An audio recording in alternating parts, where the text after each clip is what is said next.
Hello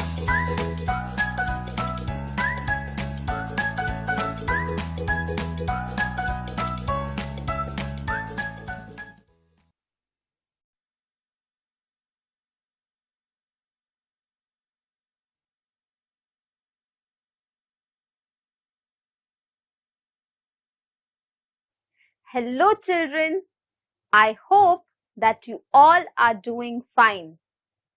I welcome you all to our special English hour. Here we learn lots of new things, and by learning these things, we also have fun. Are you ready for some fun? Let's get started. Children, we all know that there are different genres in stories, which is why the books that we read also have different genres. Genres are types. Do you remember the different types of stories that we read? Let me refresh your memory. We learned how there are different genres in books. There is crime, there is thriller, there is mystery, there is biography, autobiography, and many more. Along with this, we also have fantasy. Now, fantasy books are those where stories that are created are not realistically possible, which means that the writer creates a new world, and this is an imaginary world. Have you read any kind of stories like these?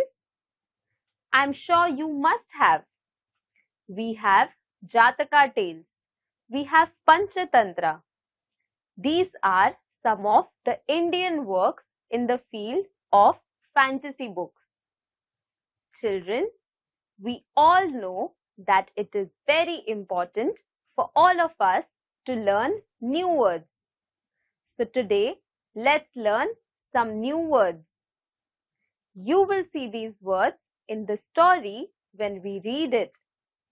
So I request you to please make a note of these words in your notebooks. Curiosity. Curiosity. Curiosity. Curiosity killed the cat. Feeble. Feeble. Feeble. There was feeble amount of light at sunrise. Horse. Horse. Horse. He had a hoarse voice. Indignantly. Indignantly. Indignantly. His opinions were ignored indignantly. Plenty. Plenty. Plenty. There is plenty of food for everyone. So children, we just learned 5 new words. Let's revise them. Curiosity, feeble, hoarse, indignantly, and plenty. I hope that you remember these words, and I hope that you have made a note of these words in your notebooks. Children, let's read the story from our textbook. The name of the story is A Mad Tea Party. Please open page number 88 of your textbook. Now, I will be reading this story, and I request you to point at the words as I read them.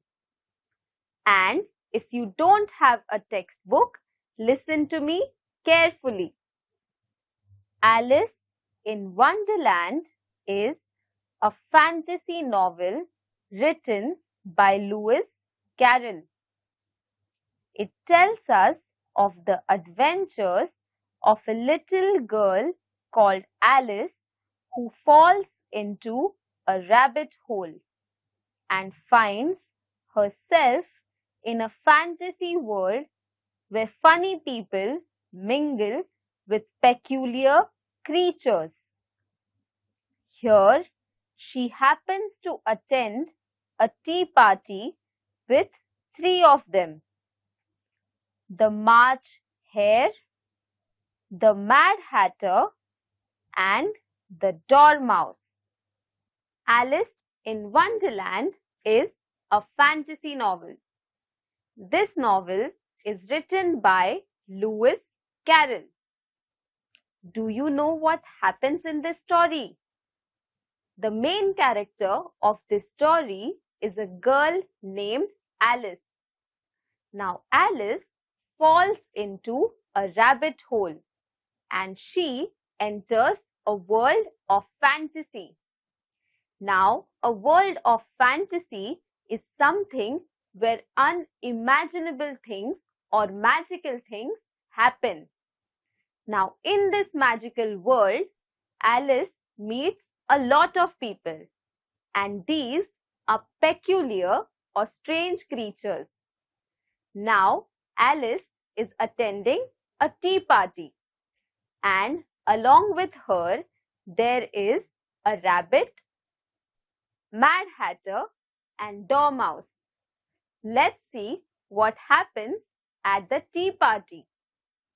There was a table set out under a tree in front of the house, and the March Hare and the Hatter were having tea at it.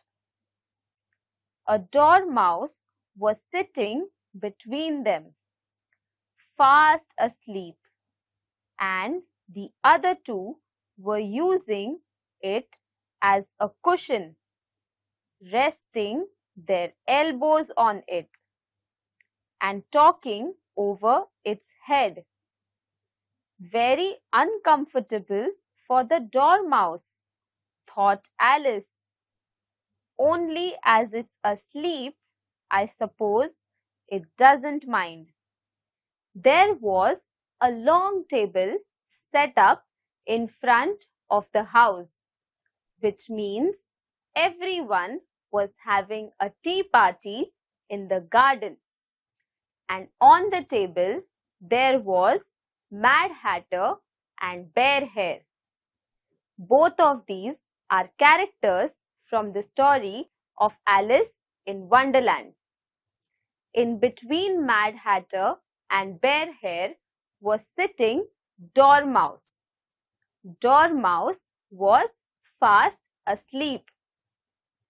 Children, do you know what a dormouse is? A dormouse is a type of mouse. So since Dormouse was sleeping, Mad Hatter and Bear Hare were resting their elbow on Dormouse. The table was a large one, but the three were all crowded together at one corner of it. No room, no room, they cried out when they saw Alice coming. There's plenty of room, said Alice indignantly, and she sat down in a large armchair at one end of the table. Have some wine, the March Hare said in an encouraging tone. Alice looked round the table, but there was nothing on it but tea. I don't see any wine, she remarked. There isn't any, said the March Hare. Then it wasn't very civil of you to offer it, said Alice angrily. It wasn't very civil of you to sit down without being invited, said the March Hare. I didn't know it was your table, said Alice. It's laid for a great many more than 3. It was a very large table. But in spite of that, all 3 of them were crowding a space at one corner of the table. Just then, Alice entered, and she was about to sit on the table. But all 3 of them started shouting. They said there is no space at the table. But Alice dismissed their opinions and sat at the table. Your hair wants cutting, said the Hatter. He had been looking at Alice for some time with great curiosity, and this was his first speech. You should learn not to make personal remarks, Alice said with some severity. It's very rude. The Hatter opened his eyes very wide on hearing this. But all he said was, why is a raven like a writing desk? Come, we shall have some fun now, thought Alice. I'm glad they've begun asking riddles. I believe I can guess that, she added aloud.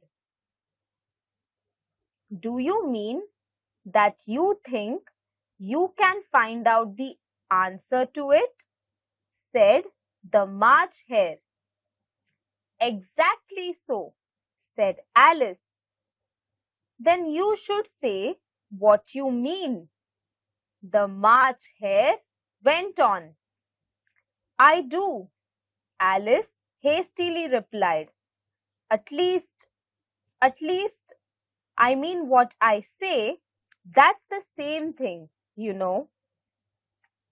Not the same thing a bit, said the Hatter.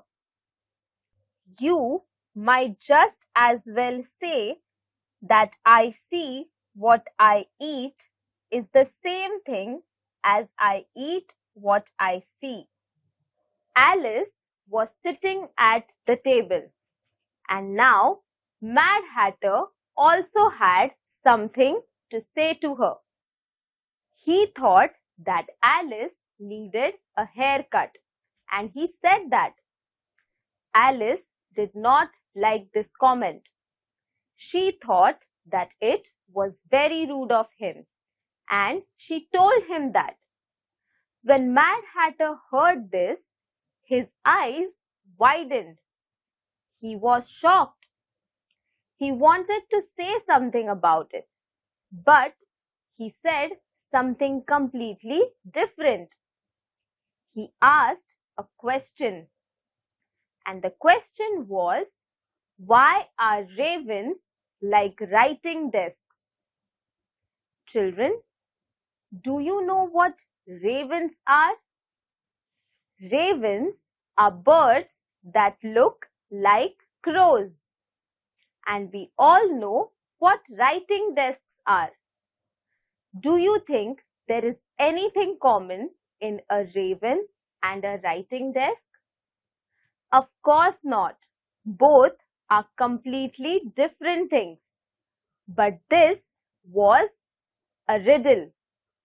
And now Alice was very excited. In her excitement, she said, I think I can solve this riddle. When March Hare heard that, he asked, Do you mean you can solve this riddle? And Alice said, Yes. To that, March Hare had a very witty reply. He said, You should speak what you think. And Alice said, I always do that. I always speak what I mean. And to that, Mad Hatter had another witty reply. He said, It's not the same thing. You would say, I eat what I see, or I see what I eat. And both of these are two different things. You might just as well say, added the March Hare, that I like what I get is the same thing as I get what I like. You might just as well say, added the Dormouse, who seemed to be talking in his sleep, that I breathe when I sleep is the same thing as I sleep when I breathe. It is the same thing with you, said the Hatter.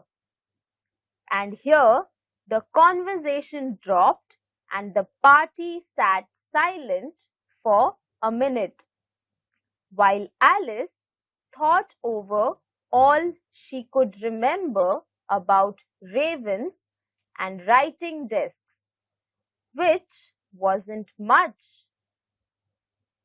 Have you guessed the riddle yet? The Hatter said, turning to Alice again. No, I give it up, Alice replied. What is the answer?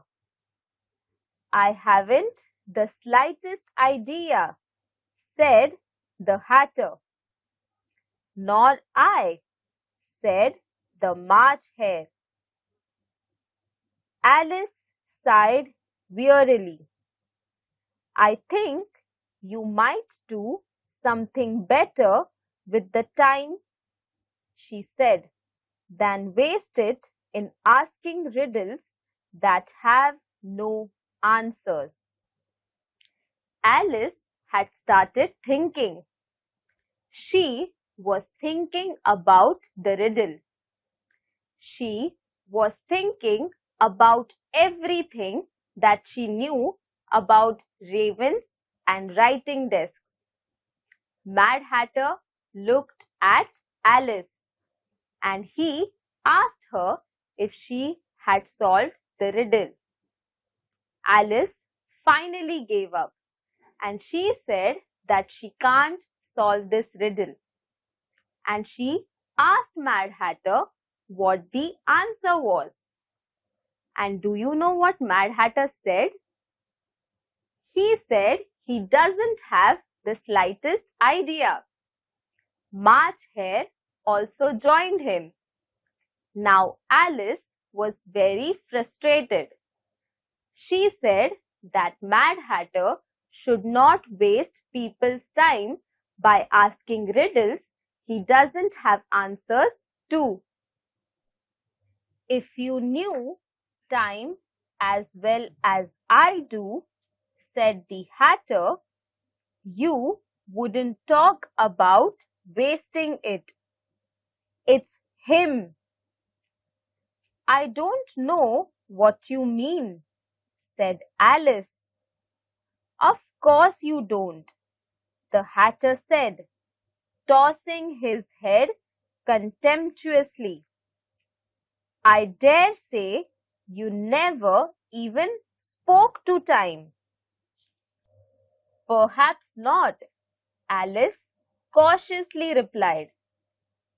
But I know I have to beat time when I learn music. "Ah, that accounts for it," said the Hatter. "He won't stand beating. Now, if you only kept on good terms with him, he'd do almost anything you liked with the clock. For instance, suppose it were 9 o'clock in the morning, just time to begin lessons. You'd only have to whisper a hint to time, and round goes the clock in a twinkling. 1:30, time for dinner." Now Mad Hatter had something to say to Alice. He said that she doesn't even know time. In fact, she hasn't even met time. Now Alice replies very cautiously. She says that yes, she perhaps doesn't know time, but she knows that if she wants to start singing, she needs to beat him. But Mad Hatter reveals a secret. He tells her that time cannot be beaten. But there is a trick. If you get on good terms with time, he can change the clock for her, which means that if she behaves nicely with time, time can change the clock. I only wish it was. The March Hare said to itself in a whisper. That would be grand. Certainly, said Alice thoughtfully. But then I shouldn't be hungry for it, you know. Not at first, perhaps, said the Hatter. But you could keep it to 1:30 as long as you liked. A bright idea came to Alice's head. Is that the reason so many tea things are put out here? She asked. Yes, that's it, said the Hatter with a sigh. It's always tea time and we've no time to wash the things between whiles. Then you keep moving round, I suppose, said Alice. Exactly so, said the Hatter, as the things get used up. But what happens when you come to the beginning again? Alice ventured to ask. Suppose we change the subject, the March Hare interrupted, yawning. I am getting tired of this. I vote the young lady tells us a story. I am afraid I don't know one, said Alice, rather alarmed at the proposal. Then the Dormouse shall, they both cried. Wake up, Dormouse! And they pinched it on both sides at once. The Dormouse slowly opened his eyes. I wasn't asleep, he said in a hoarse, feeble voice. I heard every word you fellows were saying. So children, as I had told you in the beginning, Alice has fallen into the rabbit hole and she needs to get out of this rabbit hole so that she can go to her home. But for that, she needs to defeat time. And that is a very difficult task. So here, Mad Hatter is trying to help Alice. It might seem that he is not, but in reality, he is trying to help Alice defeat time. And he does that by revealing different riddles. I hope you enjoyed this fantasy story. On that note, I would like to take your leave. I will see you all in our next session. Until then, take care and stay safe. Bye-bye.